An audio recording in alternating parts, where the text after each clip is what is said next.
Dear all, it's good to have you with us this evening, or this morning, depending where you're watching from. This is DreamHack Masters. Now, you may remember what we got up to over in Sweden. Malmo was an absolute treat, my first DreamHack, in fact. And it's going to be awesome once again. So just lean back, relax, kick back, and prepare to reminisce and think about your very favorite game, Counter-Strike Global Offensive. So to you guys at home, that's real champagne. Cheers.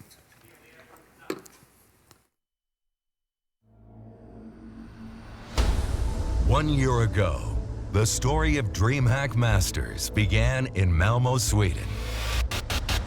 He's raining in, he lines them up and gets the first shot through, looking for a bit more. That's the bomb. He gets that flick. Oh my god! Takes down Didi. Round number 2, the chance for Frenchman now to farm some serious cash. It's going to be Kenny to get the first kill. Makes it a double, looking for his third. He gets, there's the ace! Wow. What a way to kick things off there for Kenny. Not checking the first one, get right, letting him through. There's a 1-2, goes for the triple get right. Shutting down every single. Still finding a shot, or 2, 3. Nico's still alive. He's still kicking, and he finds another one. NIP, what a story it's been already. Get right. Now, it's time for the next stage of DreamHack Masters. With top-tier players giving you their best in world-class CSGO.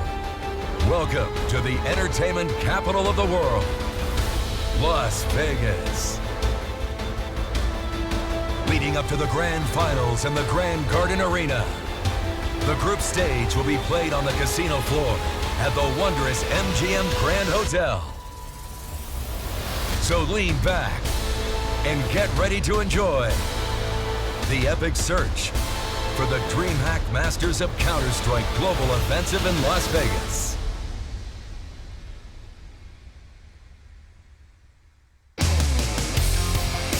A city synonymous with success and, of course, a whole lot of entertainment as well. It's Vegas, and we've got the world's best Counter-Strike teams doing battle in DreamHack Masters. I'm your host, Alex Machine Richardson. I'm going to be guiding you through the action alongside a bunch of CS brains and brawn. First to my left is Jason Moses O'Toole. Joining me, the bold eagle, freshly shaven, looking fresh. Yeah. Duncan, good to be here. Duncan Thorin Shields, good to have you back with us. All right. All right. And Janko Wajanko Paunovic doing us all a little bit of a disservice by wearing such a good suit. Hvala Alex, evo nije loše biti ovdje opet. Oh, I'm sorry guys, my accent, it gets a bit thick when I spend too much time at home, so... I was just saying it's great to be back. It's great to be back. I know you guys missed me, as I can tell, so... It's good to have you with us. Always fun being at a DreamHack event. It is going to be awesome. Of course, this event wouldn't be possible without our sponsors, so I'll start with a thank to them. None other than Monsters Energy, Asus Republic of Gamers, HyperX, and of course, the MGM Grand Hotel themselves. This place is ridiculous. It's huge. I got lost. I got lost trying to find you guys in one of the however many bars were here. You had a little chance to look around, Jason? Yeah, I mean, it's obviously a maze. The casinos are built like that. They don't want you getting out. They want you to stay in the casinos having some fun. But it's insanity in here. It's like 10 minutes from our room walking through the same building just to get here. So, yeah. The tough life of CSGO talent. let us complain about being in a casino and bars. Hey, Janko, you had a day off yesterday. Did you make the most? Did you go and explore the city a bit? Of course, I explored the wonderful historic parts of Las Vegas. That being said, just went shots and guns, had some great food, watched the show. So. Oh yeah, how at was a gun the show? range? I'll show was good. Clarify that. At a gun range. Yes. Yes. Controlled environment, of course. And we should want everyone to be clarify. clear. We should clarify. This gun range had a CS:GO package, Counter-Strike package. That's we're in the mainstream now. Jason, what did you find? Any CS weapons? Yeah, well, we did the AK was pretty cool. I added a minigun onto mine. That was kind of the highlight. That was like my specialty weapon. But wasn't it just like 1.5 seconds of pulling a button? Yeah, 1.5 seconds of spray and praise all this time. it's a new record for me, really. Oh, I can tell we're gonna have fun. Like that, shall we? Day one. Good. We've got a lot of great teams and a lot of great talent as well. You're going to be seeing a lot more of them as the times do progress. Duncan, KBBQ. I know you've been hearing it up. Pretty good, right? How was it? I mean, you're a master. I popped my Korean barbecue cherry last night. How was yours? I thought it was pretty good. It's pretty good. It's not quite as good as Korea, but not many places are. Can't really compare. Apparently LA is. Yeah. It's not bad. Yeah. We're talking about Korean barbecue later. So, Janko, since you already mentioned you had some time off, I hope you were playing a lot of Counter-Strike. No choice necessarily. I hope you were playing some Counter-Strike. Watching some tournaments. Watching some tournaments? I was playing Counter-Strike. Yeah? Alex actually played a lot of Counter-Strike, and I remembered why I stopped playing the game. Once an opera, always an opera. We saw that yesterday. True. Yep. That's true. I'll You never did actually forget fire the comparing AWP at the gun range, didn't you? I did, You did? of course. How was it? Easy, just like the game. Missed. Smith. No. Anders pulled out a 50 cal and Yeah, that wasn't blew bad. all First of our time hair Anders off. ever has pulled out. We are starting with 50 Cal. 50 cal. I don't know if you can tell. I can tell we're going to have a kids. fantastic load of fun here. Okie dokie. You'll see Anders later. He'll be casting the first game. Of course, we'll be talking about the first game in just a moment. First, though, let's show you those 16 teams. There's a lot of Counter-Strike coming to this very hotel. It's going to be awesome. Of course, the arena will be filled for the later stages. Right now, they're on the actual casino floor. But let's take a look at how those groups do look. 16 teams doing battle. We've got some real kind of top dogs. We've also got a whole lot of the underdogs as well. I'd love to be able to bring them up for you. Okay, we're just having a slight issue. Well, we can start with... Got some North American teams as well. Yeah, we can start with the fact that some teams didn't have to travel quite as far, the North Americans. Hopes for the North American is always a fun discussion to have. There's been a bit of a roster mayhem going on in North America. Yeah, well, I mean, the big one obviously is Stanislaw from Optic coming over to Liquid, and then Hiko going to Optic as well. But like that team, like at the end of the year, obviously they were hyped up as this big team that was playing so well. And this event, it's not as much excitement surrounding them as well with that roster change, especially considering their in-game leader is now gone. The big one that I think went a little bit unnoticed or under talked about is Peacemaker actually joining Optic, because Peacemaker's a guy who's had success as a coach, but his impact as a coach has always been very questioned. He's very difficult to work with from the words we've heard from players who have been under him. So that'll be interesting to see how he pulls that Optic team together, who want to play a looser style, but he notoriously wants to have a firmer hand as a coach. I mean, during all of this North American debacle, Cloud9 have remained relatively untouched. We haven't seen much from them since Sao Paulo, Duncan. And I think there's a lot of pressure on them in that sense because they didn't make the major, so they're already kind of hurting for a result in quite a while now. And when they won Pro League, and that was quite a while ago now, you know, we're talking like 5-6 months at this point in time. So you feel like since they didn't, you know, gamble, take a roster move, they're in a position where I feel like they're really on the edge, you know. They need a big result here. Yeah, and it's going to be intriguing to see if they can do it. We can bring up their opponents now, though it does sound like we're ready to rock and roll. This is how the groups do look. Now, I know, actually, Duncan, just sticking with you for a moment, you had a lot of praise for these groups. These look pretty damn balanced from your perspective. I mean, one of the problems with a lot of the tournaments is, you know, tournaments that have an online phase usually want to reward teams for where they finished there. Obviously, majors reward you for where you finished at the last major. Yeah. This was just outright seeded, and I think it's one of the best examples we've seen, because when you have a tournament like this, you want there to be, like, a favorite in each group. You want like the semi-favorite, and then ideally the third team should have a decent chance of upsetting the second team. So then you've got all the storylines in there, and then you've got the bottom teams, you know, but they're there to prove themselves. So I feel like the distribution is pretty good in this one. Janko, which group is your eye drawn to when you're looking for kind of top contenders? I think it's pretty even. Maybe Group A, because it has Astralis, obviously, but it also has North. You know, they've had quite a difficult run at the major, a lot of close games. Now they finally have a 5-man Danish lineup, right? So it's going to be easier for them to mesh. AZ, obviously, a great talent as well. So I'm looking at North actually to, you know, maybe be a surprise at this tournament, maybe knock one of the favorites out. Well, they're going to have to start strong, and of course we'll show you what their first game, alongside everyone else's first game, will be. This is the 8 best of 1s that will be going down today here at the MGM Grand. We start with Astralis Complexity, we then venture into the aforementioned North versus Optic. That could actually be a relatively competitive game, one of the ones I'm sure our analysts are looking forward to. VP Misfits, Fnatic Gambit, SK versus Tyloo, NIP Cloud9, FaZe Renegades, and of course Na'Vi Mouse to end the day. Now, Duncan, we've already talked about the North Optic. Where else does the big one stand out to you? I think if you go and look at the one where Mouse Sports Na'Vi, I think could be interesting actually, because you've still got Nico still in Mouse Sports at the moment. He probably wants to give a good showing before he goes over to FaZe. Na'Vi, for all the hype, you know, that was only 3 best of 1s they won at the major. Then they got beaten by Astralis. So I actually feel like, I mean, obviously Mouse can't really prove something with this lineup because they're not going to have it going forwards, but one last hurrah with Nico, you know. And then for Na'Vi, I think that's a kind of an upset group potentially. So you've got to start strong. You've got to get this win over Mouse now. You can't risk having to win a game over some of the other teams in that group. There could be some upset potential, I think. And I mean, Fnatic, Jason, we were speaking just beforehand. You actually have putting a degree of faith in the old Swedish roster. No, I mean, this is just be like a very Fnatic thing to come out after this roster change back to like the classic Fnatic lineup, or not the classic, but the new old. Yeah, the new let's old, not as start TDK put it, the old Fnatic. We haven't worked out a way to talk about them due to this ridiculous Swedish shuffle. But it would just be a Fnatic thing for them to just come in and roll through this. But they actually think they have a pretty decent first game against Gambit. Because at the moment, I mean, Gambit has shown good things, but right now, like they're still like just the perennial dark horse. They have to prove that they can be more than just a dark horse running through a tournament. Yeah, and we'll explore the Gambit story as well as all the others in just a moment. But first, there's one extra member we have to go ahead and introduce. It is none other than Sue Smixley. She's hanging out on the casino floor, which is where the group stage games will be played. She's going to go ahead and walk you through what she's going to be up to, as well as how that venue's looking.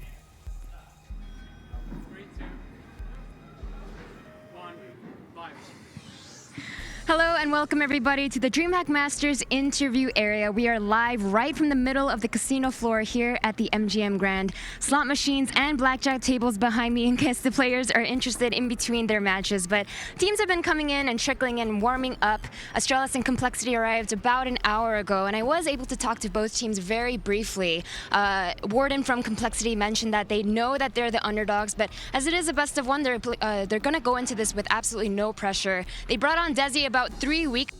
Been practicing really hard at their team house in Colorado, so we'll see how that pans out for them as they are up against a very tough opponent in Astralis. Zonic, on the other hand, says that they are very comfortable, not jet lagged at all. They love playing in the morning as that's when they practice back home, so we'll see how this match turns out.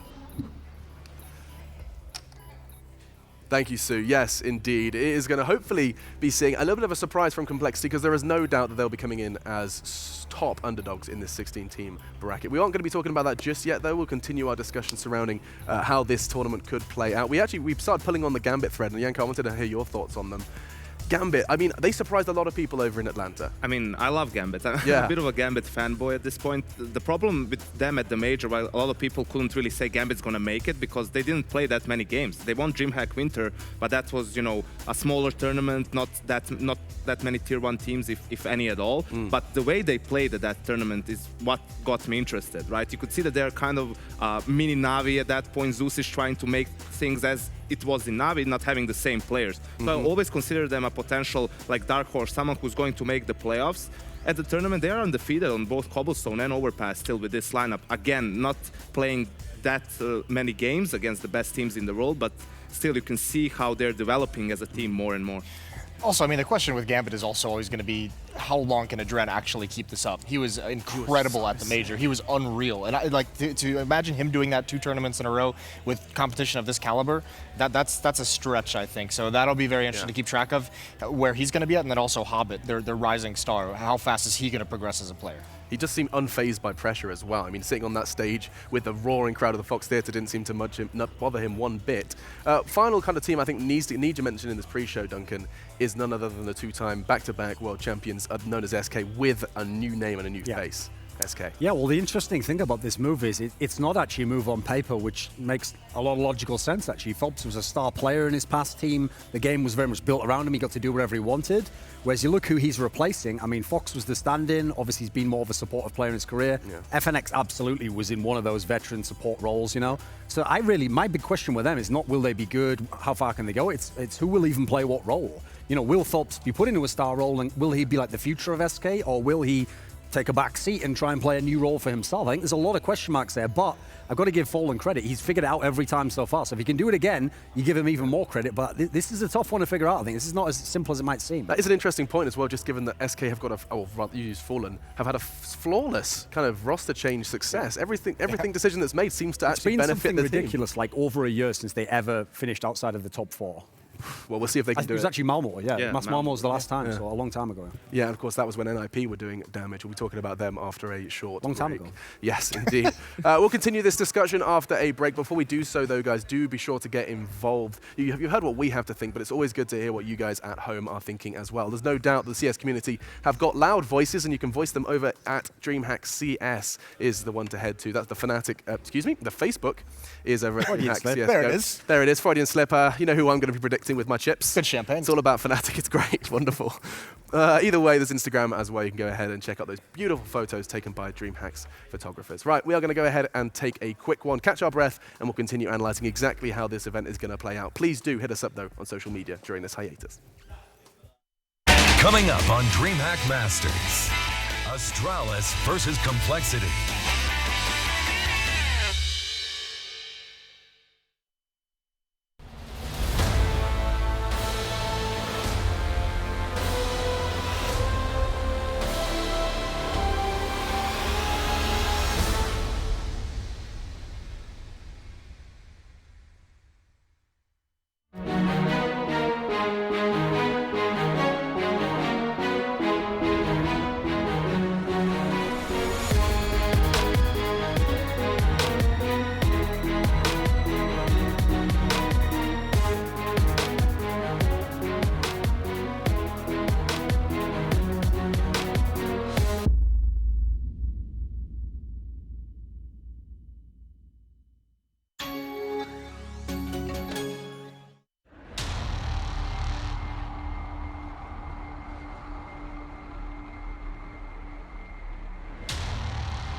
Ladies and gentlemen, welcome to ESL One Code!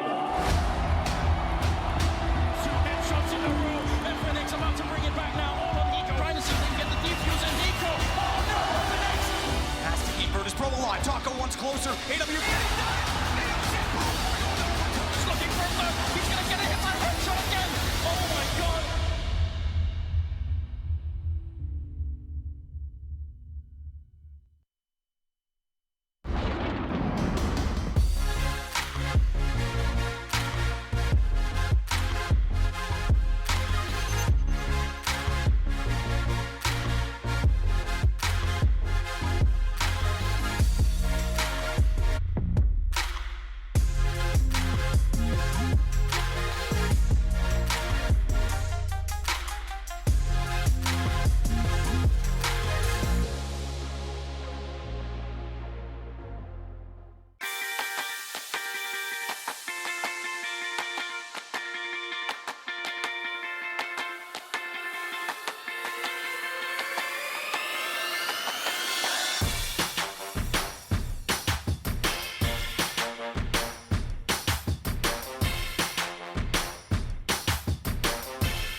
We're live, day one in the city of Sin, the MGM Grand, home of some of the biggest events in America, and now it's housing DreamHack Vegas. Yes, indeed, DreamHack Masters has returned, and our first day is going to be starting with 8 best of ones. It's my great pleasure to be introducing you back to the show, and now we have a chance to talk a little bit more about our first game in hand. It's going to be taking place in Group A. Quick introductions once again. Moses, Thorin, and YNK are joining me now. Gents, Group A, Complexity versus Astralis. Is it safe to say this is probably one of 2 of the largest mismatches we have currently here in Vegas? I mean, Complexity seem a bit of an unknown. This would be number 1 against number 16, which is why I think they seeded the event correctly. Like, if you're the number 1 team like Astralis, you should be in the group with the team that's most likely to go last place. So Complexity, not really a team there's even a lot of hype for upset potential about. Yeah, I mean, definitely not against Astralis. No. I will say there is a little bit of like increased respect in the North American scene with Complexity being improved from what they were, last season, but they were very bad last season. So I mean, that's the question I have really surrounding Complexity is, regarding North America and North American CS teams, sometimes there have been like a rise in the ranks. A team will established, they get made memes out of, and then eventually they actually end up being top competitors. We've seen it kind of a good handful of times. Happened to Moses. Yeah, it's happened around the world. But Complexity have never really featured in that, Yanko. They've always just been that team that we see like at the bottom of Pro League doing very few upsets, very few kind of eyebrow-raising surprises. I think the problem is that it was a long time since they've had a stable lineup. Every now and then just a player changes, one of the players gets picked up by another team. And, I had Android, I think, up there with Twists and Sick as one of the up-and-coming NA players for last year. And you can see like the 2 of those players really breaking through and establishing a name for themselves. Well, Android wasn't really able to do so, not having a stable team or the same conditions to perform. So I think there's talent on the team. It's just a matter of having the correct leadership and also having enough time to develop as a team. Yeah, and also they put a lot of stock in the UK players they brought over. So I mean, if you're importing 2 UK not players, to gamble. Here's a lesson. But if you're going to bring those 2 players in from the UK, get them into the house, get them the visa and everything like that, like you're pretty much committed to those guys kind of being like the heartbeat of your team. Like your team is going to improve when those players improve because they were very inexperienced when they came over, didn't have a lot of professional experience whatsoever, so they haven't progressed nearly to the degree that Complexity would have liked. Of course, referring to Surreal and Def. We can bring up the group that they're competing within. It's looking like it might be a little bit dicey. They start versus Astralis, and beneath them they find North and Optic. And of course, North just got a bit heavier hitters, seeing that they're going to be living the AZ life now. And Optic, of course, joining them. They've made a roster change as well. So that's going to be fantastic, isn't it? Within Group A, we get to see how both teams have adapted to their roster change immediately. Get to see how that one goes out. But Complexity looking rather like unlikely candidates to be making it out of this group. I would not be a betting man here in Vegas on Complexity whatsoever. Well, we get to, don't we? Have we shown them the chip? These are really cool. So DreamHack, if we do return, DreamHack have hooked us up with prediction chips. The rules are simple, right? It was explained to us. Literally, I said literally. How simple are they? Literally. I've got a new vocal tick. Henry G is actually beating me up about it. I keep saying literally. I literally can't stop saying literally. But we can go like all in, 5 on Complexity, and see how that works out. Yeah, do it. Yeah? Absolutely do it. He's always got my best intentions at heart, Jason. I just like to see all-in bets. You lose every bet you don't make. Is that how the expression goes? I'm close. I think Abraham Lincoln said that. Probably. Well, we can introduce them now. We've been talking all about them. This is how Complexity's roster has shaped up. And whoa, there they are. There he is. That's their best player. So your names for you have Desi, Uber, Surreal, Def, and Android. And the point Yanko made is interesting, Jason, saying that they haven't really had a stable roster. I remember looking them up quite a while ago, and there being like 8 teams listed. Like, 8 names listed. Like they had like 2 or 3 backups that would interchange in. Like, yeah, I mean, I think when you're at like the bottom of the NA scene like that, you kind of have to do that a little bit. You do have to shuffle around because if you're not competitive in NA, then you're definitely not going to be competitive internationally. So you have to do something to shake things up, maybe a little bit quicker on a timeline. But definitely, the interesting thing that has been brought in was Desi is a former teammate of Warden. They played on a team together years and years ago. Desi is known as like America's ringer, highly skilled player, but he's got a very, once we're talking about all-in bets, he's got a very all-in play style where it's the decisions he makes, those plays are actually going to win them the round or just flat out lose them the round. And he's been very difficult to work with on teams in the past. And actually, he was cut by Warden from the team when Warden played with him. So now that Warden brings him back in onto his team now, that's just saying I think that they just felt like they didn't have enough firepower. Desi, ring a bell. Shows you how desperate he was. Yeah. Yeah, this is someone where if you want to do it like sports terminology, he was in kind of the draft class with Elige, Nitro. These were the talents coming up at the same time. And he was right in there amongst them. You know, he had skill. He certainly was a solid player. The problem is he's someone who's haunted by that kind of reputation that, like, you know, this isn't a guy you necessarily want in your team, or maybe a little bit selfish. Yeah, but the problem is he hasn't got the monumental talent of a Simple that makes people want to take a gamble on those. So unfortunately, he's been kind of shuffled back down the hierarchy again from where he was rising up. And so I actually think for Complexity it's a good move, though, because at this point in time, we've seen with their lineup, it's been really spotty. They haven't really had a lot of talent in terms of actual performances. So it's a good person to take a gamble on. Maybe this is someone where he can come off with a big performance and give you some kind of light at the end of the tunnel. Yeah, of course, the odds are stacked against them in this gamble in the MGM Grand. Astralis, their opponent. I mean, these are the Danes, of course, recent victors of the E-League Major, current world champions hailing from Denmark. Now, the question starts being, you know, they took a little bit of a break, right? When you lift the trophy, you go ahead and put that mouse and keyboard down just for a moment, right, Jason? You go ahead and catch your breath. And now they return. Oh, I mean, they've been living the life out in Copenhagen. I believe they had like the governor. They had the dinner at the governor's City Hall. Yeah, City Hall, whatever it was. You know, they got a party and everything like that. But I mean, also you have to imagine these guys. This road to a major championship for these guys has been so long. Like I remember in Cluj last year, we were talking about that team as one of the potential teams to win, or at the end of 2015, the third major that year. So I mean, they've just encountered so much heartbreak that once you win it, I think you probably do take a step back, especially seeing as how we've only had what, like 10 days since the major, 12 days or something? Do you decelerate Yanko after a win like that? I think you need to. I mean, we need to look no further than the last Masters tournament. We had SK coming off of a win at Columbus, and they flew straight to Europe to boot camp for the Masters, and they bombed out of the group stages there, you know, as the reigning champion. So I think it's important to take some time off after, especially a major win. But in general, I think all teams should have gotten a couple of days off, try to, you know, reset and then get back into the mood of playing, because you can burn yourself out.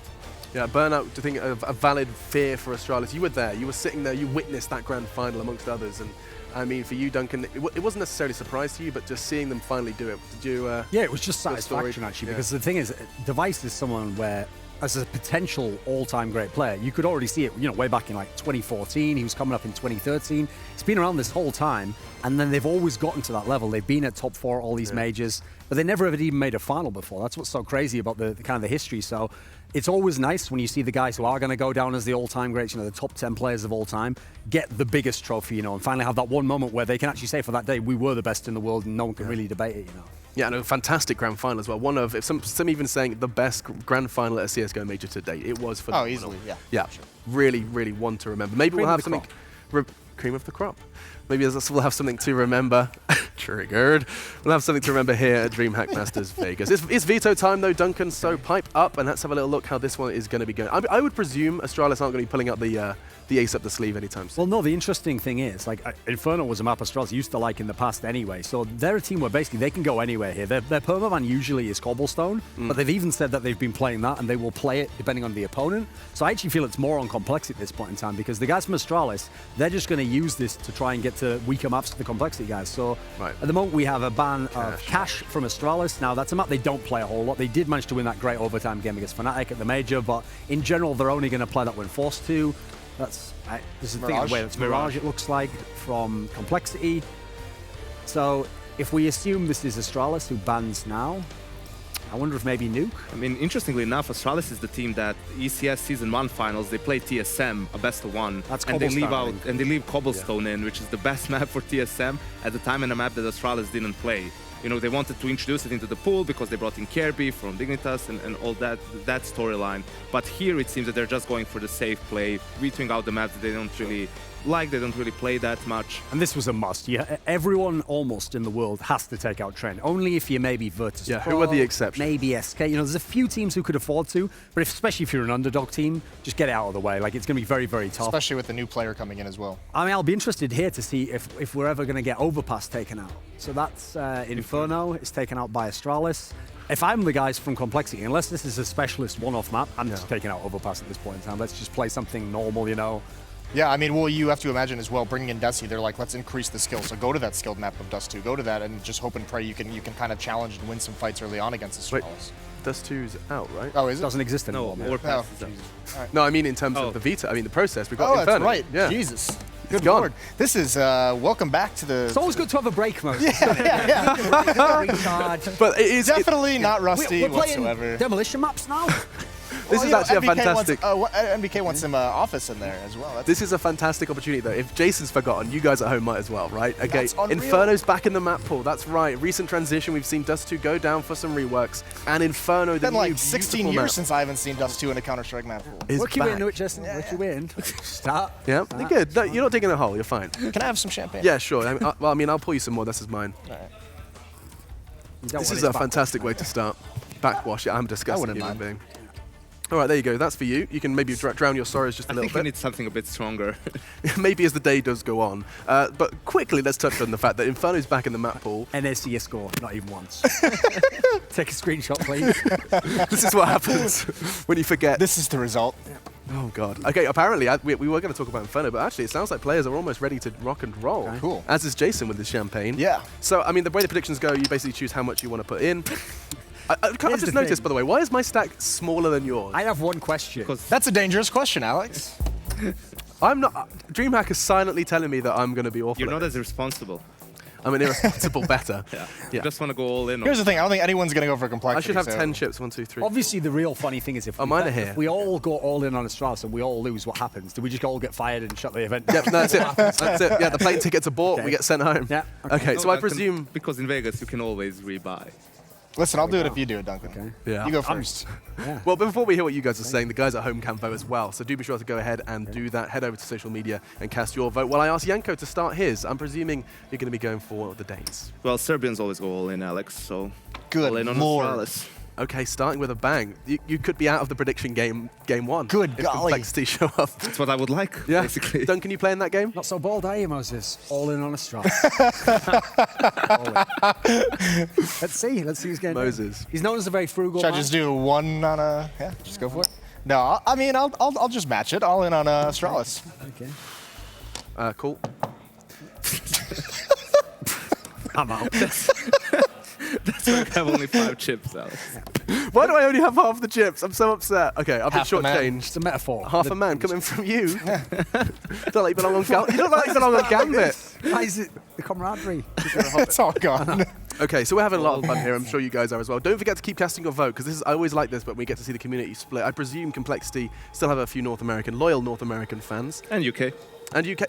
Dude, they're the only UK CS players actually competing in a top-level tournament. Ever since Hang G retired. Yeah. Rest in peace, UK CS. Apparently, we're going to make a comeback. 2018. 2018. Magic Capra's coming back. That was a secret, though, but... Oh, I'm sorry, yeah, I shouldn't have said that. Yeah, Hank G is going to hang up the casting headset and move into Counter-Strike again. God bless. Okay, so we're all going for Astralis. I think with a little bit of additional time, we can just quickly address as to why that is. These guys, yes, you said, Duncan, I want to bring your words back here. You said, at that moment in time, they were the world's best team. Are you suggesting that that's something that can be quite fleeting? I mean, there's just a lot of new rosters. So the thing is, even though some of them, I mean, we think we know Fnatic, but it's been a long time since they played together. When you have that many new rosters that all look like upgrades, sure, one of them could just become the next dominant team. This really could happen. With that said, I think at the moment, there's still no reason to say Astralis is going to lose. There's still no reason to say they won't win. Someone else they're going to kind of set the bar, I think, and someone has to go above that. If they don't, Astralis will still be the best team. Yeah, and of course, the likely candidate you mentioned, Fnatic. Anyone else standing out? I just heard someone shout, "We're live." That would be Semler. Semler suggested we're live. That was definitely a Semler shout. Likes a shout every now and then. Well, I don't know if we can, but we could go check in with the casters while Janko continues. I feel that just stylistically, Fnatic is one of the teams that can upset Astralis, because against Astralis, you don't really want to lay back and let them play their own game, especially when they're on the T side. You want to be aggressive, try to disrupt them, and Fnatic, I mean, that's just the way they play. Yeah. So if those teams meet at some point, that's where you might have an upset, but besides that, you look at the usual suspects, VP, Na'Vi. Yeah, well, we heard his voice fill it up in the studio. Let's see if we can go ahead and fill it up on the mic as well. Semler, you hanging out with us? What's up, money? What's up? You live? was I right? We're actually live with the knife round. Oh, okay. So just to be perfectly clear, knife round is happening. The thing is like it doesn't say live to knife or anything. It just says matches going live. And so I'm sitting here thinking, well, boys, we're about to get into some action here. These guys are just talking about teams. We might need to actually get into the service. So, guys, everyone on the desk has gone all in on Astralis. Now, of course... Why don't we have chips? Where are your chips? That's question one. What's up with that? Where's your champagne as well? We got champagne over here. Well, once you lose everything on blackjack last night. It is. It took me by surprise. Bloody analysts always hogging all the good stuff. I don't know what it is. Stop right there. Stop before this goes any further. Why, Moses? What's the matter? Let's not get into this right now. I'll see you after the game. So I presume you guys, not already. You know, I presume you guys are already too early for flying me, the Astralis flag, Semler and Anders. You guys flying that hard? Yeah, since August, man. I've predicted a long time coming, so can't get off now, obviously. I saw this coming from, you know, when it was away. actually clinically insane for him to do so. Semler now suddenly jumping on the hype train for Astralis. Yeah, I was always in on them since, like a minute after they won the major? Get out of my face, Duncan. We are going to get out of your face, August. You go cast this game. We'll check in with you after. All right, excellent. So after a bit of a rough start for everybody, I feel like almost everyone got some of the deaths there. Well, it is Vegas after all, Anders. You know, not the usual digs. Definitely pretty nice. Lots of distractions. Yeah, this is sort of a legendary venue, isn't it? A lot of big sporting events have been here. Now we're here, and it's really exciting. I'm looking forward to this one. I do think this first game is going to be really tough, and they ended up on Nuke as well, which is a map that Astralis are good at, and traditionally Danish teams have always been quite good at playing Nuke. So I don't know what to say about that. I don't think it's an outrage. I mean, I feel like at this point, if you're Complexity, any map would have been a hard map, you know? Yeah, so what are you going to do? And the fact that you wind up on one of the more tactical maps as well doesn't bode well for me. Like, this is a demanding map. This isn't